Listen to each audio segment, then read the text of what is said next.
হাজোত বৰলীয়া নৈৰ খহনীয়াই সংহাৰী ৰূপ ধাৰণ কৰিছে। উচ্ছন হৈছে বহু পৰিয়ালৰ ঘৰ দুৱাৰ ভেটি মাটি সম্পত্তি। ব্যৰ্থ হাজোত জলসম্পদ বিভাগৰ একাংশ অভিযন্তাৰ অদক্ষতাৰ বাবে ভেটি মাটি সকলো উচ্ছন হৈছে এইসকল নৈপৰীয়া ৰাইজৰ। হাজোৰ অধিয়াৰপাৰা মাজেৰে বৈ যোৱা বৰলীয়া নৈৰ গৰাখহনীয়াই এইসকল লোকক ত্ৰাসী মধুসূদন দেখিবলৈ বাধ্য কৰাইছে। নৈৰ প্ৰবল সোঁতে উটুৱাই নিছে বহু পৰিয়ালৰ ঘৰ দুৱাৰ ভেটি মাটি সম্পত্তি। বাৰে বাৰে বিষয়টো বিভাগীয়ভাৱে অৱগত কৰাৰ পিছতো গুৰুত্ব নাই হাজোৰ জলসম্পদ বিভাগৰ। মুঠৰ ওপৰত এইসকল নৈপৰীয়া ৰাইজক জলসম্পদ বিভাগে নাকত ধৰি চাকত ঘূৰাইছে। সেয়া সৰ্বজন বিদিত যদিও ৰদ বৰষুণত নৈপৰীয়া ৰাইজৰ ওচৰত ঘৰিয়ালৰ চকু পানী টুকিব যোৱা অভিযন্তাসকলক চাহ পিঠা খুৱাই পঠিয়াই। লৈ গেল এতিয়া চৰকাৰে দেখাই নাপায়, আহি থাকে যাই থাকে, চাহ পানী খাই পেলাই গুচি যায় আৰু ফিৰি নাচায়। দেও কি দি দিম আৰু পিঠা পিঠা বনাই কেনে দিওঁ, হোটেলৰ কিবা নাস্তা চাস্তা আনি কেনে দিওঁ আৰু খাই দিয়াৰ পাছ দিছে দে। একবাৰ আহিলে দুইবাৰ নাহে, সেইটো গ'ল। এনেকৈ থাকিলো আৰু নামি আহি হেৰিত পানী আহিলে ভিজা উঠা কত বস্তু বান্ধি ভাঙি গেল। ঘৰো উঠি আনিছো, হেলাও ভাঙি গেছি, পানীয়ে ভাঙিছে হেলাও। কেইডালমান পাৰ্কোপাইন বকুৱাই দায়িত্ব সামৰিব লোৱা জলসম্পদ বিভাগৰ কেতিয়া চকু মেল খাব সেয়াও এতিয়া বাট চাইছে ৰাইজে।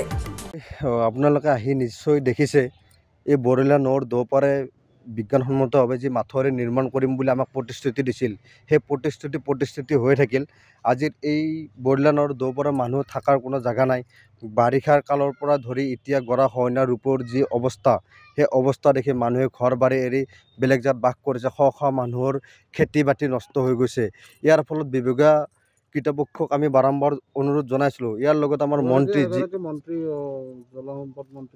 আমি জলসম্পদ মন্ত্ৰীক বাৰম্বাৰ অনুৰোধ জনাইছিলোঁ আৰু জলসম্পদ মন্ত্ৰীলৈ আমি স্মাৰকপত্ৰ যোগান ধৰিছিলোঁ, কিন্তু স্মাৰকপত্ৰৰ কোনো এতিয়ালৈকে একো উত্তৰ নিদিলে। আৰু জলসম্পদ মন্ত্ৰী যি দম্বলিমাৰীৰ কথা কয়, সেই দম্বলিমাৰীৰ কথা যাতে তেখেতে ৰাখিব লাগে। কাৰণ এই অঞ্চলত আহি তেখেতে নিজে ভিজিট কৰক, ভিজিট কৰি এই অঞ্চলৰ মানুহৰ দুৰৱস্থা চাওক, তেতিয়াহে গম পাব জলসম্পদ বিভাগৰ কি হৈ আছে। আজিলৈকেতো একো কাম কৰা নাই। এই আধিয়াৰ পৰা অঞ্চলকৈ ধৰি সন্যাদী, মেলেকিপাৰা, দেহৰকুৰীয়া আদি এই অঞ্চলৰ মানুহৰ এতিয়া ঘৰ বাৰী অৱস্থা নাইকিয়া হৈ গৈছে। আমি হাজো জলসম্পদ বিভাগক ইতিমধ্যে বাৰম্বাৰ তেওঁলোকৰ লগত আমি যোগাযোগ কৰিছোঁ, কিন্তু তেওঁলোকে আমাক কোনো সঁহাৰি জনা নাই। কিন্তু তেওঁলোকক যি আমি স্মাৰকপত্ৰ যোগান ধৰোঁ, অতি সোনকালে আমি হাজো আঞ্চলিক ছাত্ৰ সন্থাই তেওঁলোকৰ কাৰ্যালয় আমি ঘৰা কৰা এটা প্ৰতিবাদী কাৰ্যসূচী গ্ৰহণ কৰিম। আৰু যোৱাবেলি আমি এই আইডিয়াৰপৰা অঞ্চলতে যি সদৌ অসম ছাত্ৰ সন্থাৰ আহ্বানত সদৌ কামৰূপ জিলা ছাত্ৰ সন্থা আৰু হাজো আঞ্চলিক ছাত্ৰ সন্থাই এই বৰলীয়া নৈৰ পাৰতে আমি এক প্ৰতিবাদী কাৰ্যসূচী গ্ৰহণ কৰিছিলোঁ। তাৰ পিছতো আজিলৈকে কোনো উত্তৰ নাহিল।